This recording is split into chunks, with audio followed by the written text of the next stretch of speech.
Good evening, everyone. I'm glad that you were able to join us today for this teleseminar.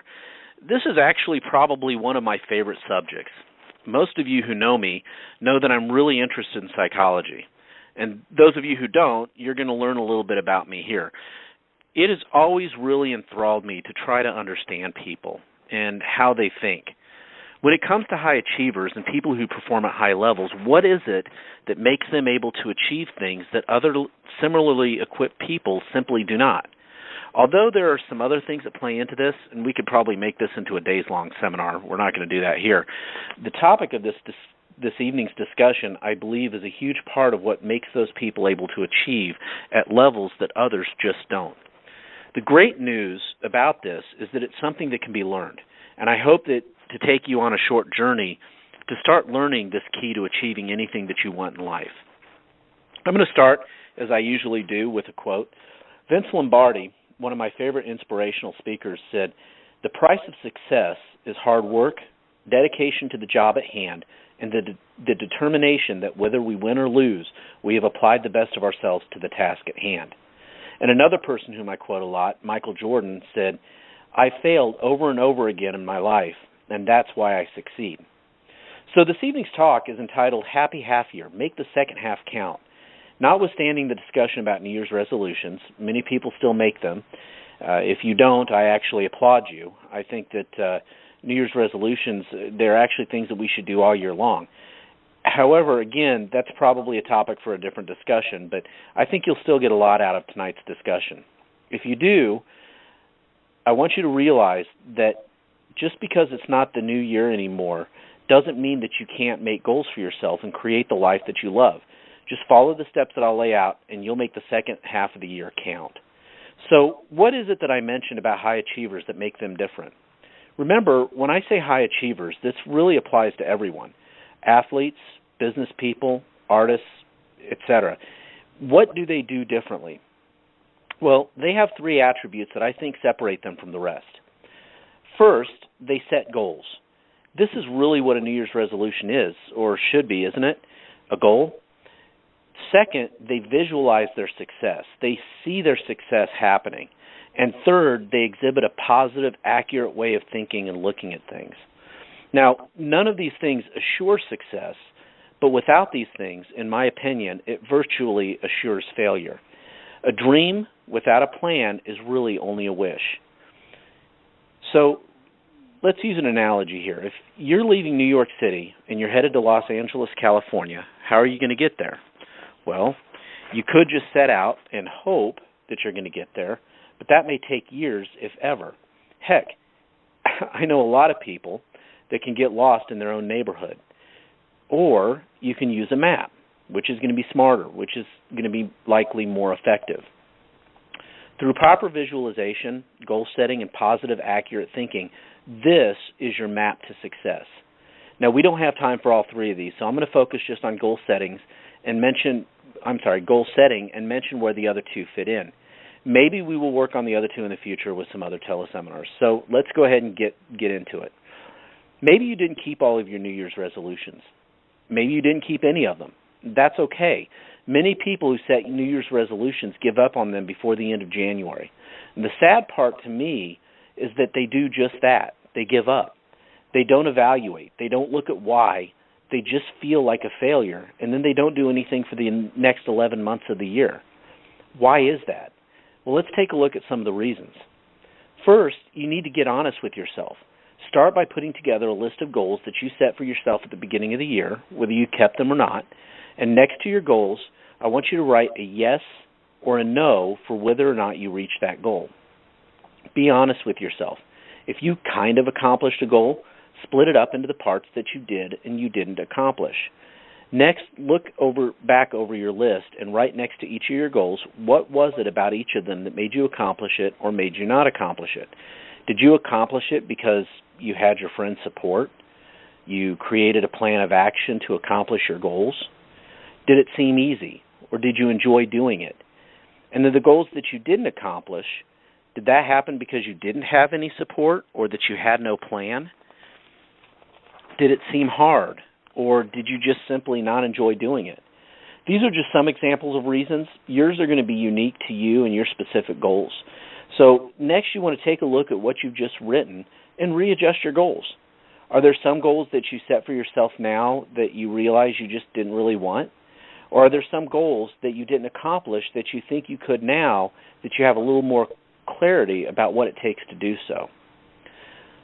Now that you've gotten real, it's time to fantasize about what you want your life to be like.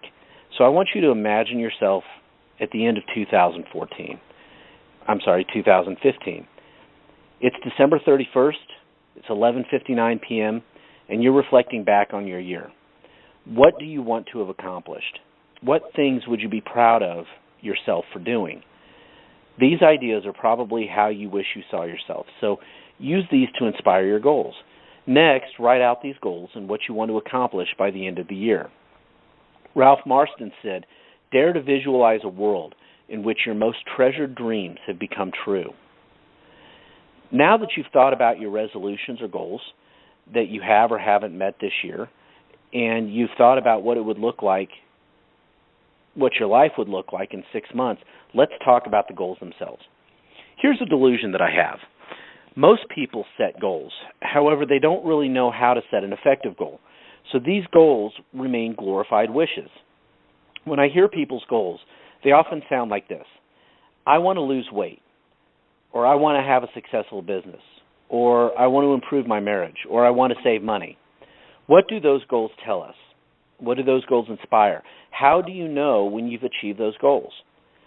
One of the greatest tools I've ever learned when it comes to goal setting is called the SMART goal. This is an acronym for how our goals should be structured. So let's go through that. The S stands for specific. If you want to know exactly what it is that you want to accomplish, so using the example of weight loss, rather than saying I want to lose weight, we should write it as I want to lose 10 pounds, or 20, or 30, etc. Clarity is the key here. The more specific you are, the better it's going to be for you. A clear, concise goal is much better than a vague thought of what you want to accomplish.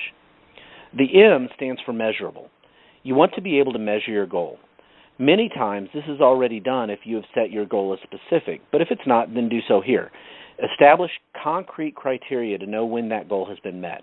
It's going to help you with action steps, goal dates, and it's going to provide you with the exhilaration of success as you meet those criteria, and that's going to spur you on to even higher goals. The A stands for attainable. After you have set your goals, you have to make sure that they are attainable and that you can figure out ways to make them come true. You will develop the self-esteem that comes along with completing your goals, knowing that you deserve the outcome that you had, and helping to expand your vision of what you can accomplish, not by shrinking your goals, but by expanding the way that you look at what you can accomplish. The R stands for realistic. To be realistic, your goal has to be something that you're both willing and able to work towards. Don't take this as saying that your goal has to be easy. It doesn't have to be easy to attain. A goal can be both high and realistic. Only you are able to say whether a goal is realistic. Believe it or not, a high goal is often easier to achieve than a low goal, because a low goal exerts low motivational force. A high goal represents something more difficult that you're really motivated to achieve. So remember, whether you think you can or whether you think you can't, you're exactly right. The T, the last part of the SMART goal, is timely, and a goal must have a target date. If you set that goal but you don't have a target date, then there's no motivation to get it done. A deadline too far in the future has the same effect of creating low motivational energy, so put some urgency in it, but not too much. Setting a goal date too close can also be discouraging. So again, using our example that we used above, the full goal might be, I want to lose 10 pounds by July 8th, 5 weeks from today. That goal is very specific, very measurable, very attainable, very realistic, and we have our goal date set. Now's where we get to the nuts and bolts.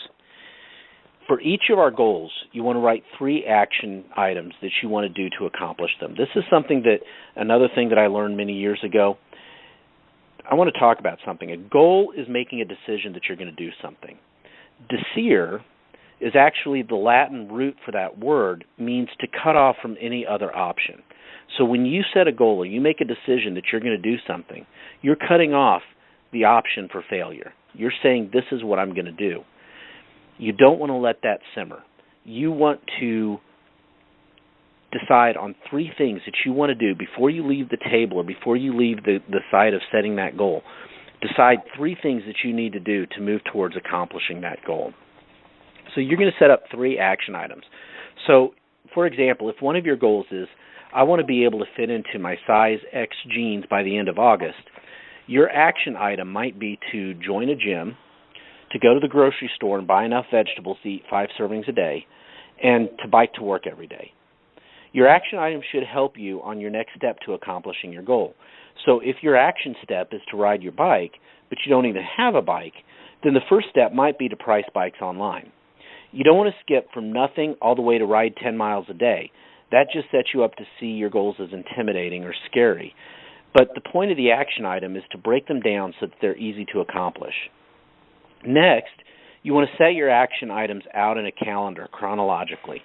Start by setting deadlines for yourself, then work backwards and write out what steps are needed in order to take you from those deadlines to the beginning.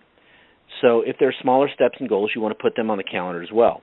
So for example, if you want to eat healthier, maybe you'd write on your calendar that on Thursday and Friday you're going to research recipes, and then on Sunday you're going to go to the grocery store and buy the food that you need for those. You need to believe in your power. You can do it.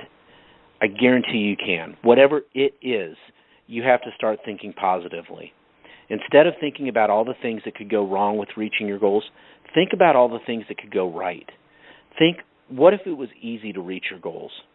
Eleanor Roosevelt once said, what could we accomplish if we knew that we could not fail? I love that quote. It actually sits in my office here right behind me. Now, think of yourself at the end of the year as already having achieved those goals.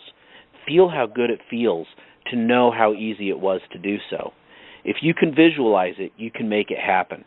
Get yourself pumped up. You are going to feel amazing when you achieve what you've set out to. Now, if you're having trouble, don't feel like you have to reinvent the wheel.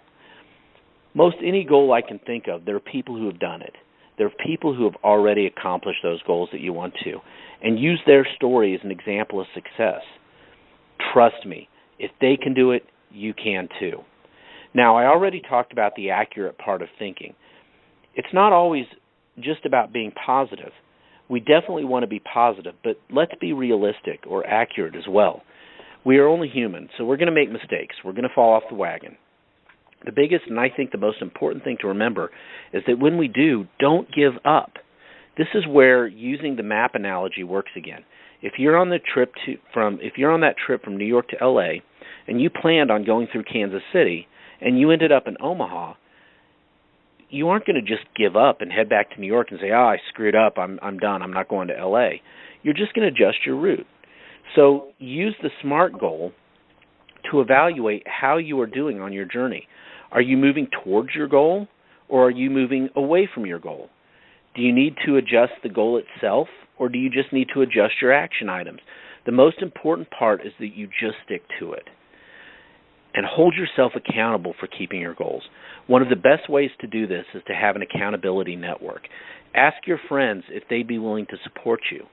Maybe you have some friends who have similar goals as you do, and you guys can work together to keep yourself accountable for staying on track. Of course, you can always use our office as well as an accountability network. We are here to support you. Use the goal checklist that I talked about earlier to list your goals for the second half of the year. If you're not really sure how that looks, email me. I'll send you an example. Then bring your list up to the office, and I'll help hold you accountable to your goals. Now, if there's anything that I talked about tonight and you didn't catch everything that we went over this evening, watch our website at www.myperformancechiropractic.com. I will post this talk both in our event videos tab at the top of the landing page, as well as in my blog section of my website. I will also link to it from our Facebook page at Performance Chiropractic Olathe. So it's Performance Chiropractic-Olathe, and it should be there in the next day or two. So if you'll be able to listen to this again and be able to fill in your notes if there's something you missed. Also, feel free to email me, and I can send you any other information that you need to help. I can be emailed at info@myperformancechiropractic.com. Now, by the way, if you haven't made your first appointment for chiropractic yet, please do so. Not only will it help you be healthier, but we have a lot of fun and informational events every month, and just like this one, and I'm sure that you're going to love, if not most of them, all of them. So call our office at 913-782-5000 and mention that you listened to our Happy Half-Year teleseminar, and we will take care of your first visit for only $39. That'll include your exam, your consultation, any x-rays that are necessary, as well as your first adjustment. And so I hope that you really enjoyed this seminar. I really enjoyed presenting it. I'm going to be back on July 21st at 7 p.m. For our next teleseminar. It's going to be everything you need to know about back pain. So if you or anybody that you know are suffering from back pain, know that there's hope, that there are things that you can do about that, and you don't have to just live with the pain. I look forward to seeing you again then. Have a great evening, everyone.